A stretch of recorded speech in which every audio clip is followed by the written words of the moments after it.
राधे राधे प्यारे बच्चों, स्वागत है आपके अपने YouTube चैनल में।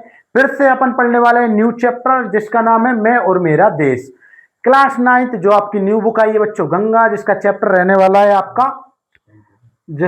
रहने वाला है मैं और मेरा देश चैप्टर 7। इसके मात्र 4 very very important question answer हैं जो आपके पेपर में आने वाले हैं। मात्र इन 4 क्वेश्चनों को पढ़ लीजिए और क्वेश्चन पढ़ने की जरूरत नहीं है। तो आइए वीडियो स्टार्ट करते हैं। चैनल पर नहीं हो तो चैनल को सब्सक्राइब कीजिए और बेल आइकन पर क्लिक कीजिए। तो बिल्कुल ध्यान से समझना है बच्चों। अपन सबसे पहले देखेंगे प्रश्न नंबर 1, जिसमें क्या बोल रहा है।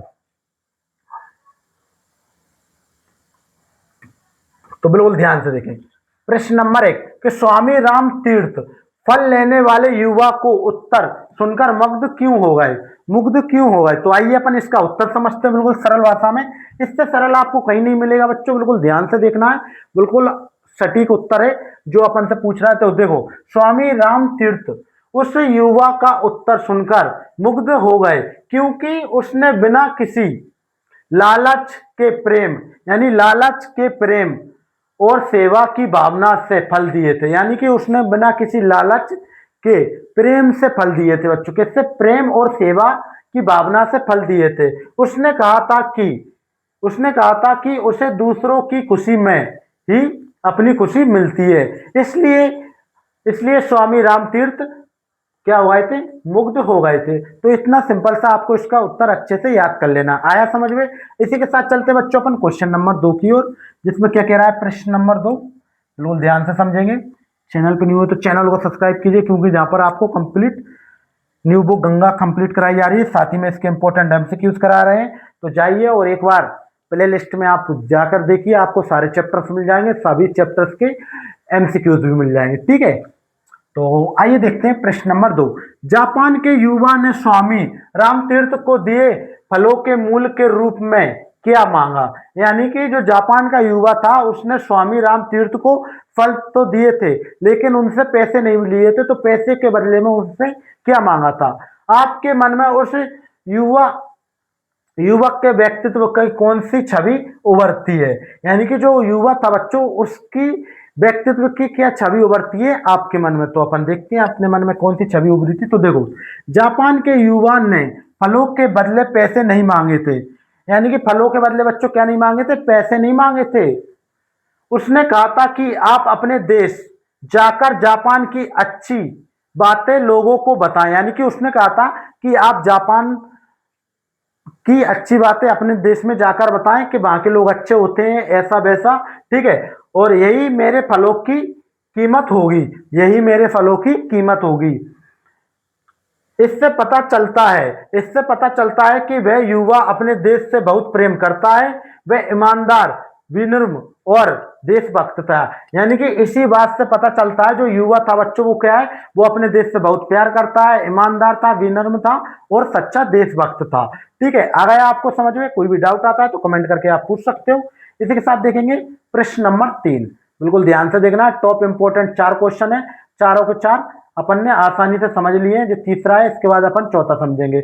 मात्र आपको मैं और मेरा देश के जो 4 इंपोर्टेंट क्वेश्चन अच्छे से तैयार कर लेना है। बोर्ड एग्जाम चाहे आपकी त्रैमासिक परीक्षा हो, अर्धवार्षिक परीक्षा हो या वार्षिक परीक्षा हो। ठीक है,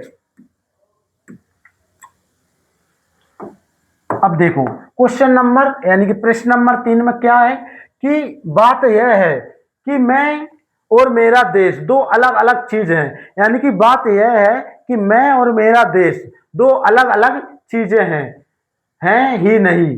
स्वयं को देश से अलग ना मानने के पीछे क्या तर्क हो सकते हैं? यानी कि स्वयं को देश से अलग ना मानने के पीछे कौन से तर्क हो सकते हैं? उदाहरण देकर स्पष्ट कीजिए। तो अपन देखते हैं उदाहरण के द्वारा कौन से तर्क हो सकते हैं। उत्तर, तो लेखक का कहना है कि हम और हमारा देश अलग नहीं है। यानी कि जो लेखक है बच्चों, वो कहता है कि हम और हमारा देश अलग बिल्कुल भी नहीं है, देश से ही हमारी पहचान है। यानी कि जो देश है बच्चों, वो ही हमारी पहचान है और देश से ही हमारी पहचान होती है।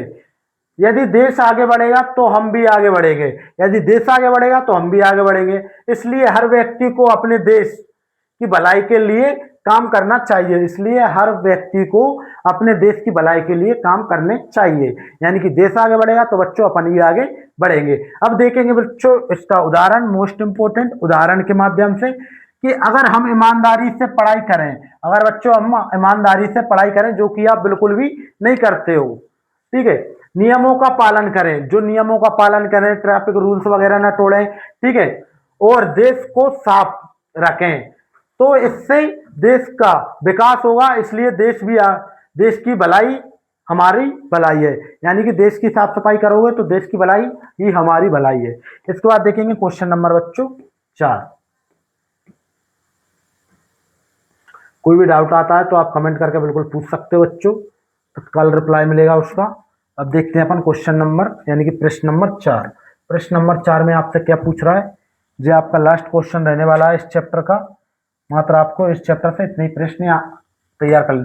प्रश्न नंबर 4 कि देश की हीनता और गौरव का ही फल उसे नहीं मिला, यानी कि देश की हीनता और गौरव का फल ही उसे नहीं मिला, उसकी हीनता और गौरव का फल भी उसके देश को नहीं मिला, यानी कि जो देश है बच्चों उसकी हीनता और गौरव का फल देश को भी नहीं मिला, ना उसे मिला।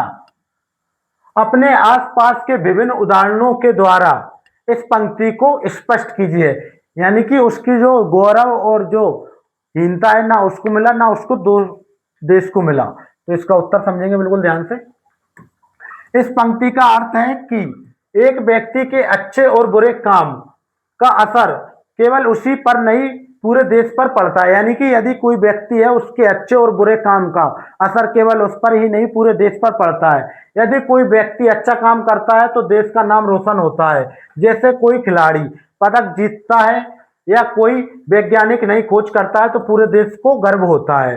लेकिन यदि कोई व्यक्ति चोरी, धोखा, कई गलत काम करता है तो देश की बदनामी होती है।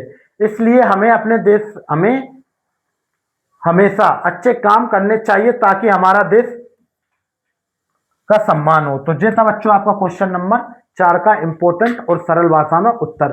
वीडियो अच्छी लगी तो वीडियो को लाइक करें, चैनल पर नहीं हो तो चैनल को सब्सक्राइब करें और एक बार विजिट करिए प्ले लिस्ट में, आपको एनसीईआरटी क्लास 9 गंगा के सारी चैप्टर्स और सारे इंपॉर्टेंट एमसीक्यूज वगैरह मिल जाएंगे। जब तक के लिए जय हिंद।